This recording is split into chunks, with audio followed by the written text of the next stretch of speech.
오늘 말씀은 로마서 3장 19절부터 31절, 제목은 율법의 행위론 불가능입니다.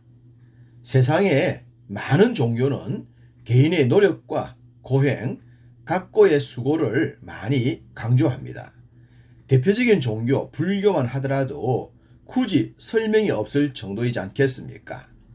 삼보 1배, 108배, 거기서 더 나아가 3000배까지 있죠. 검색을 해보니 3000배, 3000불인데 3000배란 과거의 1000불, 현재의 1000불, 미래의 1000불 등 중생을 위해 설법하시는 3000불에게 한 번씩 절을 올리는 것을 뜻한다고 합니다. 이것도 인간의 노력과 수고, 즉 고행을 강조한 것이죠. 부처님에게 공양하기 위해 자신의 몸을 불사르는 등신불이라는 것도 있습니다. 성철 스님을 통해 잘 알려진 장좌불화도 있죠. 잠을 잘 때 기대거나 눕지 않고 앉아서만 자는 것을 의미합니다.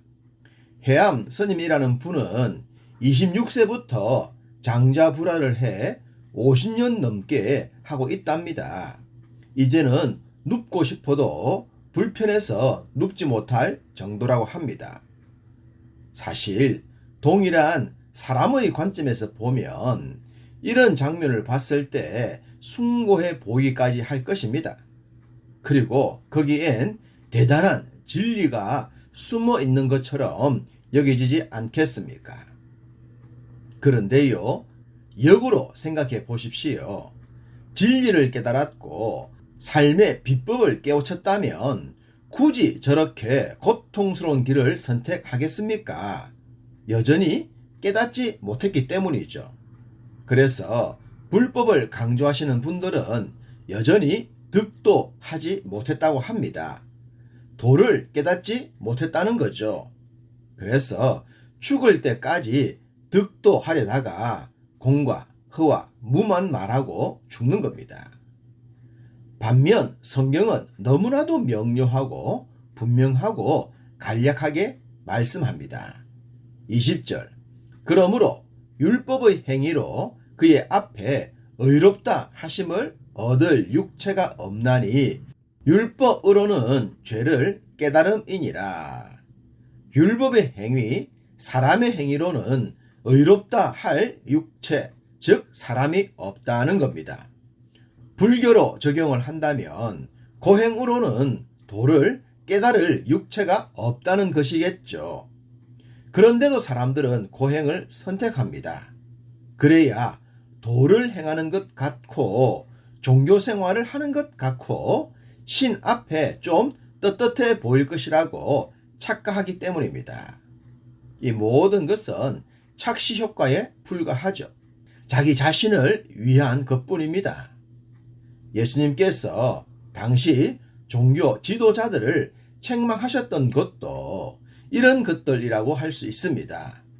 안식일에 죽어가는 사람을 살려도 안식을 범했다는 것에 더 혈안이 되었으니 말입니다. 사람보다는 법에 더 연연했었죠. 법의 존재 목적을 상실했기 때문에 그런 삶을 살고 말았습니다. 그럼 율법의 역할은 뭡니까? 죄를 깨닫게 하는 것이라고 했습니다. 우리가 죄인이라는 사실을 인정하게 하는 겁니다. 우리가 스스로의 노력으론 의롭게 될 수 없다는 사실을 알게 하는 것입니다. 아무리 고행의 길을 가더라도 득도할 수 없는 것처럼 사람의 노력과 행위론 의로워질 수가 없어요. 그런데 안식일에 사람 살리는 것을 안식일 법으로 책 잡는다는 것이 일리가 있겠습니까? 로마서 13장 10절에 사랑은 율법의 완성이라고 했습니다. 이 말씀은 율법을 논하는 자들이라면 사랑의 열매를 맺어야 한다는 말입니다. 그런데 당시 종교 지도자들 모습에서 사랑을 볼 수 있겠습니까? 38년 된 하반신 장애자가 나음을 입었습니다. 그랬다면 축하부터 하는 것이 우선이지 않겠습니까? 그 이적 행한 자를 찾아 감사해야 했고 어떻게 이런 일이 가능했는지를 물어봐야 순서겠죠. 이런 모습이 적어도 사랑과 긍휼의 마음을 가진 자의 자세이지 않겠습니까? 그렇지만 당시 종교 지도자들은 그러하지 못했습니다.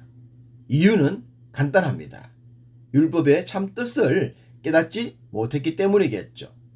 무조건 외적으로 모든 것을 판단하려 했습니다. 안식일에 아무것도 하지 않는 것을 마치 율법을 행하는 것이라고 생각했던 것이죠. 행위론 그 누구도 의로워질 수 없는데 말입니다. 율법은 행하려고 하면 할수록 불가능이라는 것을 깨닫게 합니다. 왜냐하면 율법은 99가지를 행했다고 하더라도 한 가지를 범하면 모든 것을 범하는 것이 되기 때문입니다. 인생은 완전한 존재가 아니기에 결국은 문제를 드러냅니다. 그 순간 율법의 노력도 물거품이 되고 말죠. 3000배를 올린다고 하더라도 그 마음속에서 딴 생각을 하면 3000배는 물거품이 되는 것과 동일하지 않겠습니까?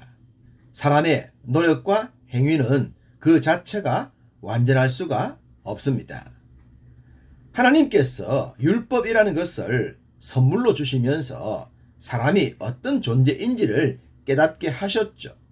그렇지만 종교 지도자들은 율법을 왜곡했고 악용했습니다.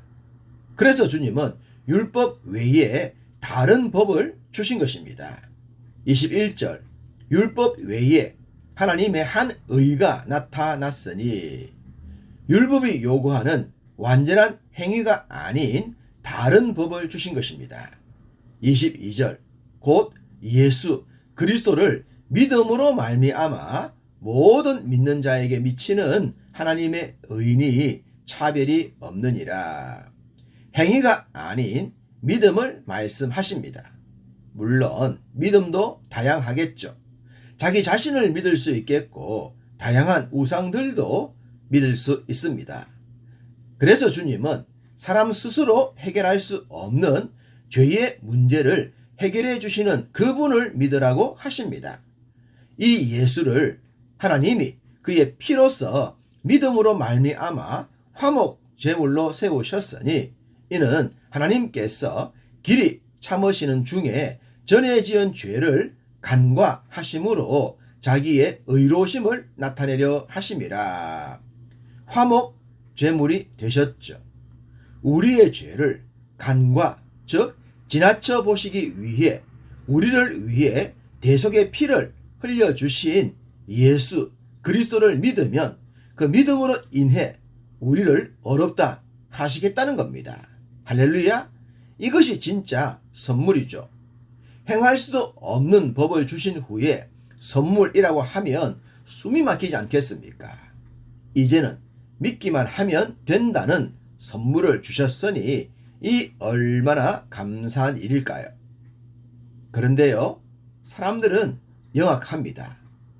어떻게 믿기만 했는데 의로워질 수 있냐라고 반문을 합니다. 불뱀에 물려서 죽어가던 사람들에게 구리로 만든 뱀을 쳐다보면 산다고 해도 믿지 않고 해독제를 찾다가 죽은 사람들처럼 말입니다. 사람들은 눈에 보이는 해독제를 믿으려 합니다. 쳐다보기만 하면 된다, 믿기만 하면 된다, 아니라는 겁니다. 참 신기하죠. 행할 수도 없고 완전할 수도 없는 법은 진짜인 것처럼 붙들다가 망하면서 말입니다. 그러자 사람들은 믿기만 하면 된다고 했으니 이제 율법은 무의미하겠네 라고 생각합니다. 그 생각에 대한 답입니다. 31절 그런즉 우리가 믿음으로 말미암아 율법을 파기하느냐 그럴 수 없느니라. 도리어 율법을 굳게 세우느니라. 믿음은 율법을 더욱 빛나게 합니다. 행함이 아닌 믿음으로 말입니다. 믿음은 우리의 삶을 더욱 굳건하게 하심을 믿고 주의 말씀에 초점을 잘 맞춘 오늘 하루가 되시기를 간절히 소망합니다.